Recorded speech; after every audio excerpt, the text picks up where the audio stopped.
یہ سیٹیں اگر پاکستان تحریک انصاف کو ملتی ہیں ویسے بھی تو کوئی فرق نہیں پڑے گا، حکومت تو نہیں گرے گی، لیکن حکومت کی جانب سے جو رد عمل آ رہا ہے، مریم بی بی نے بڑے سخت الفاظ میں تنقید کی۔ اب ریویو پٹیشن دائر کرنا، دیکھیں یہ تو آئینی حق ہے، چاہے پیپلز پارٹی والے کریں چاہے نون لیگ والے کریں، لیکن جو خصوصاً نون لیگ کا رویہ ہے اس کے اوپر اور جس قسم کی تلخی آ گئی ہے ایک دم سے ان کے لہجے میں، اس کی کیا وجہ ہے؟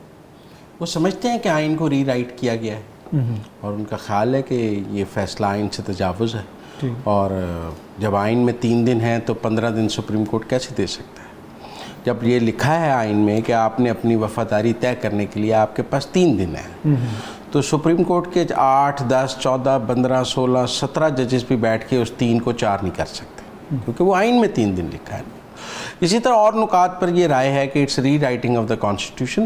فیصلوں پر تنقید کرنا تو سب کا حق ہے، فیصلوں پر تنقید کرنے سے آپ کیوں روک رہے ہیں؟ حق ہے نہیں، پر ذات کے اوپر تنقید کرنا، ان کے گھر کی خواتین پہ تنقید کرنا، جو عظما بخاری صاحبہ نے پریس کانفرنس کی اور جو مریم بی بی نے کہا کہ ملک کو چلنے دو۔ گل صاحب نے عطر منیلا کا ویڈیو کہا کہ یہ عطر منیلا آ رہے ہیں، وہ ٹھیک تھا؟ نہیں وہ تو مجھے نہیں پتا، پر شہباز گل وہ نہیں پتا، باقی پتا ہے آپ کو؟ نہیں میں اس لیے کہہ رہا ہوں نا کہ شہباز گل اس وقت کس صوبے کے سی ایم ہیں، شہباز گل اس ملک اس وقت کس صوبے کے منسٹر ہیں؟ شہباز گل تو پاکستان میں ہی نہیں ہے، شہباز گل تو مطلب وہ امریکہ میں بیٹھا ہے، میں ادھر حکومت کی بات کر رہا ہوں۔ یہ باہر بیٹھوں کا تو زیادہ بڑا مسئلہ ہے کہ وہ کسی آئین اور قانون کے پابند نہیں ہیں، باقی سب تو آئین اور قانون کے پابند ہیں، وہ تو کسی آئین قانون کے پابند نہیں ہیں، ان کا تو زیادہ بڑا مسئلہ ہے۔ ہمیں میں کہہ رہا ہوں کہ ریویو پٹیشن اور تنقید فیصلے پہ جائز ہے، لیکن عدلیہ کے اوپر براہ راست جج صاحبان کے اوپر کے ضمیر کے مطابق فیصلے کرو، ملک کو خدا را چلنے دو، مطلب یہ رویہ مناسب ہے؟ جج صاحبان کو سیاسی ریمارکس نہیں دینے چاہیے، یہ پولیٹیکل ریمارکس دینا ان کی جاب ڈسکرپشن میں نہیں ہے۔ جب وہ پولیٹیکل پوائنٹ سکورنگ کریں گے تو انہیں پولیٹیکل پوائنٹ سکورنگ کا جواب ملے گا، تو آپ کہیں گے عدلیہ پہ تنقید ہو رہی ہے۔ مثلا ان کا کام نہیں ہے کہ وہ کہیں ہم کالے بھونڈ ہیں، ان کا کام نہیں ہے یہ کہنا کہ ہم ضمیر کے مطابق فیصلہ کریں گے، ہمیں سب پتہ ہے باہر کیا ہوا، انہیں نہیں پتہ۔ اگر کسی جج کا کسی کیس کے بارے میں پرسنل نالج ہے تو وہ کیس نہیں سن سکتا، اس کو وہ پھر یا مدعی ہے یا گواہ ہے، وہ پھر جج تو نہیں ہے کیونکہ اس کا پرسنل نالج ہے۔ ہم تو اس کے پاس مقدمہ لے کے جاتے ہیں جو 2 فریقین کو سن کے فیصلہ کرتا ہے، ٹھیک ہے، جس کی اپنی کوئی رائے پہلے سے موجود ہے، وہ تو جج نہیں ہو سکتا۔ ٹھیک، پر آپ نہیں سمجھتے کہ جب آپ کمپلیٹ انصاف کی بات کرتے ہیں تو کیسے جج صاحبان جو ہیں وہ اپنا سر سینڈ کے اندر دے دیں؟ جو وہاں پہ منصور علی شاہ صاحب نے بھی کہا کہ بلے کے نشان کا جو فیصلہ ہے لوگوں کو اٹھایا گیا، پوری قوم نے دیکھا کہ کیا کچھ ہو رہا تھا۔ انہوں نے وہی دینا ہے جو ان سے مانگا جائے گا اور جو پاکستان کے آئین کے اندر رہ کے ہوگا۔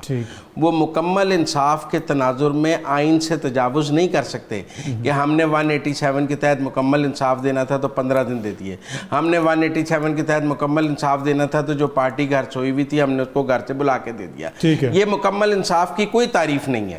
مکمل انصاف کی ہر تعریف پاکستان کے آئین اور قانون کے اندر ہے، اس سے باہر جو ہے وہ آئین۔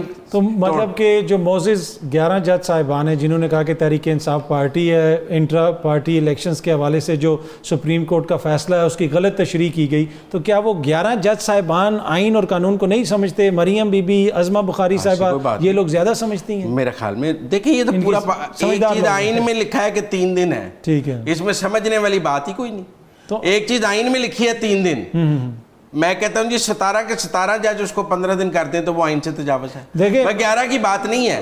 دیکھیں ایک چیز کانسٹیٹیوشن میں 3 دن لکھا ہے، وہ اس کو 15 نہیں کر سکتے۔ تو اسی آئین میں 90 روز بھی لکھا ہوا تھا، وہ لگا لیتے تو انہیں عدالت، وہ تو نہیں ہوا۔ پر عمر دیکھیں ہر کسی نے اپنی اپنی مرضی سے آئین پڑھنا ہے۔ اگر وہ توہین عدالت لگانا اس بینچ کا کام تھا، یہاں تو 14 مئی کو پنجاب کے انتخابات کا آرڈر آئین کے مطابق نہیں تھا، تو وہ توہین عدالت نہیں لگ سکے۔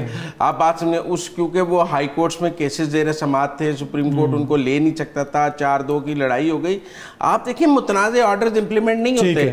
آج کا آرڈر بھی اگر آئین سے باہر ہے، متنازع ہے، تو امپلیمنٹ نہیں ہو سکے گا، جیسے 14 مئی کا نہیں ہو سکا۔ فل کورٹ کا آرڈر ہے، کیسے اگر آئین سے باہر، پھر تو آپ بھول جائیں آئین کو، پھر یہ ملک جو ہے پھر تو بنانا ریپبلک ہے۔ اگر آئین کے مطابق پارلیمنٹ موجود ہے آئین کے لیے، پارلیمنٹ سے آئین نکلتا ہے، عدالتوں سے نہیں نکلتا۔ نہیں، ہر کوئی اسی آئین کے تحت چلتا ہے نا۔ آئین کو جنم پارلیمنٹ دیتی ہے، عدالتیں نہیں دیتی ہیں۔ اور آئین کا تحفظ کرنے کے لیے بے فکر رہیں، پارلیمنٹ موجود ہے. پر پارلیمنٹ کو طاقت کیا چیز دیتی ہے؟ آئین. جب آپ آئین پہ ہی عمل درآمد نہیں کریں گے پھر تو سب بے وقت ہو جائیں گے. پارلیمنٹ کے پاس ہے، عدالت کے پاس نہیں. مزمل صاحب، جو ہم بات کر رہے تھے رؤف حسن صاحب کی، پاکستان تحریک انصاف کے آفس پہ پھر چھاپا، اس کے بعد ان کے اوپر FIRs، کیا اس سے حکومتی جو سیاست ہے اس کو فائدہ ہو رہا ہے؟ نہیں، میرا مطلب ہے کہ اگر وہاں سے فوج کے خلاف پروپیگنڈا ہو رہا تھا اور اگر وہاں سے بنو والی وہ تصویریں ٹویٹ ہوئی ہیں اور رؤف حسن صاحب وہ کر رہے تھے تو 70 سال کی عمر الزام تو حکومت نے، دیکھیں نا یہ تو ٹرائل میں ثابت ہوگا نا. فی الحال جو الزام ہے، دیکھیں سوال یہ ہے کہ ایک فریق ہے فوج، وہ کہتی ہے کہ آپ ہمارے خلاف ٹرولنگ کر رہے ہیں، ہماری بیشنگ کر رہے ہیں، ہمیں گالیاں نکال رہے ہیں اور فیک پروپیگنڈا کر رہے ہیں. دوسری سائیڈ ہے جو یہ اون کرتی ہے کہ ہم کر رہے ہیں، مطلب ان کے ٹرول اون کرتے ہیں کہ ہم، مطلب جب ان کے لوگ جب وہ سب کچھ ٹویٹ کر رہے ہیں تو پھر وہ مان رہے ہیں نا. میرے خیال میں اس میں بہتر یہ سینس پریویل یہی کرنے والی ہے کہ سیاستدان سے لڑتا اچھا لگتا ہے، فوج سے لڑتا تو اچھا نہیں لگتا. آپ کو یہ نہیں لگتا آپ PTI کو فوج سے نہیں لڑنا چاہیے؟ نہیں بالکل درست بات ہے، لیکن آپ کو لگتا نہیں ہے کہ حکومت اتنی ارریلیونٹ ہے؟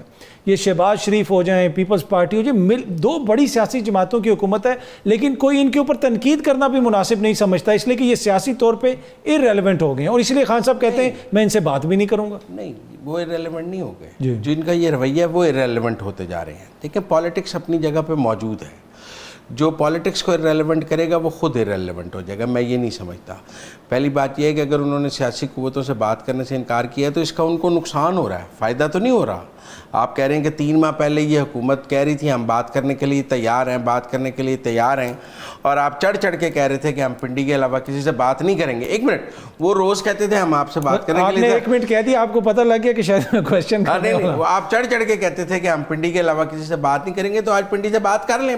پنڈی تو نہیں کر رہا آپ سے بات، سیاستدان تو بات کرنے کے لیے تیار تھے، پیپل پارٹی بات کرنے کے لیے تیار. حکومت جو کہتی تھی کہ ہم چل کے جانے کے لیے تیار ہیں، اب وہ کہہ رہے ہیں کہ یہ خدا نخواستہ دہشت گرد ہیں، یہ خدا نخواستہ جو ہے ان سے بات نہیں ہو سکتی. مطلب تو کہتے ہیں نا ہم ان کو سیاستدان ہی نہیں مانتے. آپ بھی کہتے ہیں ہم ریلیونٹ نہیں مانتے. نہیں، میں تو آپ بھی کہتے ہیں نا. میں تو شہباز شریف صاحب کو ذاتی طور پہ بہت پسند، میری تو حکومت، میرے وزیر اعظم ہے، یہ آپ کے ساتھ بیٹھے ہیں جو نہیں مانتے.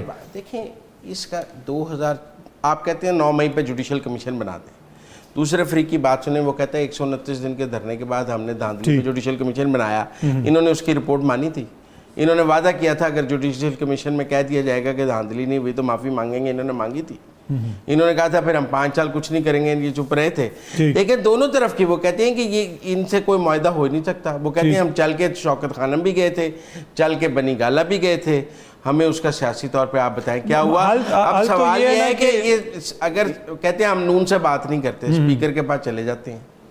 مسئلہ یہ نا کہ چاہے ایک دوسرے سے بات کریں یا نہ کریں، پر تمام فریقین کو پاکستان کے آئین کو ماننا چاہیے. لگ رہا ہے اس طرح کہ اس وقت حکومت، تمام فریقین کو پاکستان کے آئین کو ماننا چاہیے.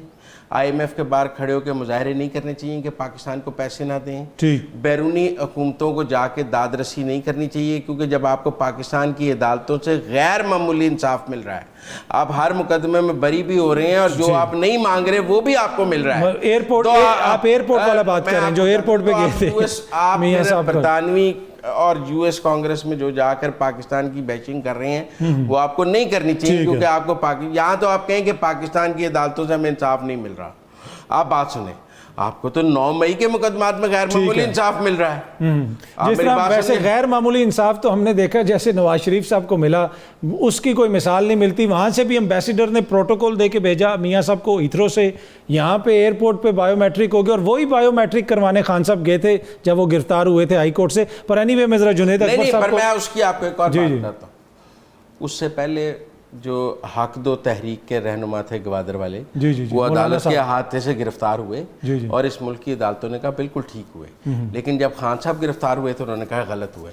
دیکھیں نا، یہ یکساں نظام انصاف کی نفی ہو گئی. مطلب اگر ایک کے لیے غلط فیصلہ ہوا تھا تو ضروری تو نہیں کہ دوبارہ بھی غلط فیصلہ ہو. ایک کے لیے گڈ ٹو سی یو اور ایک کے لیے I don't like to see you نہیں ہونا چاہیے.